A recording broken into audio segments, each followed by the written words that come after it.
ஒரு குடும்பத்தில் ஆண் சரியாக இருந்தால் அந்த பெண் யாரிடமும் அசிங்கப்படத் தேவையில்லை. உதட்டளவில் பழகும் உறவுகளிடம் நீங்கள் கழுத்தளவு அன்பு காட்டினாலும் நகத்தளவு கூட உங்கள் வாழ்க்கை உயராது.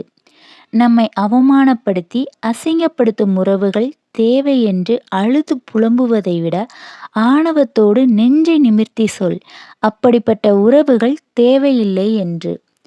உனக்கு தரப்படும் முக்கியத்துவம் குறையும் பொழுது முற்றிலும் நீயாகவே விலகிவிடுவதுதான் உனக்கு மரியாதை.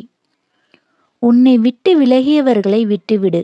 ஏனெனில் நீ இழந்தது ஒரு பொய்யான உண்மை, ஆனால் அவர்கள் இழந்ததோ உண்மையான உன்னை. சிலரை முக்கியம் என்று நினைக்கும் வரைதான் அவர்களால் உன்னை காயப்படுத்த முடியும். சிலரை கண்டு கொள்ளாமல் இருந்து பார், உன் மன வலிகள் குறையும்.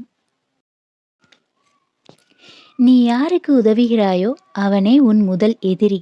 நீ யாரை நம்புகிறாயோ அவனே உன் முதல் துரோகி. என்ன செய்தாலும் ஒரு பெண் தன்னை விட்டு போக மாட்டாள் என்று அறிந்த பிறகுதான் ஒரு ஆணின் அலட்சியம் ஆரம்பமாகிறது. போலி மனிதர்கள் சிலர், புறம் பேசுபவர்கள் சிலர், உள்ளொன்று வைத்து வெளியொன்று சொல்லுபவர்கள் சிலர். இவர்களுக்கு மத்தியில் வாழ்வது அத்தனை சுலபமல்ல. பொய் சொல்லி தப்பிக்காதே, உண்மையை சொல்லி மாட்டிக்கொள். பொய் வாழ விடாது, உண்மை சாக விடாது.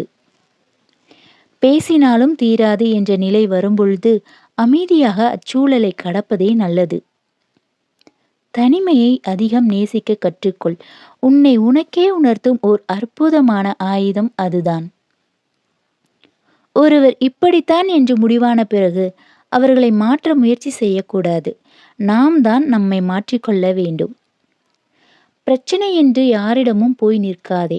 ஆறுதல் சொல்லுபவர்கள் சிலர், ஆனந்தப்படுபவர்கள் சிலர், அவனுக்கு வேணும்டா என்று முதுகுக்கு பின்னால் பேசுபவர்கள் பலர். இன்றைய உலகில் சரியாயிருப்பவன் சங்கடத்தை அனுபவிக்கிறான், நரியாயிருப்பவன் சந்தோஷத்தை அனுபவிக்கிறான். அனுபவம் ஒரு கடுமையான ஆசிரியர். அது வழிகளை தந்த பிறகுதான் பாடத்தை கற்பிக்கிறது.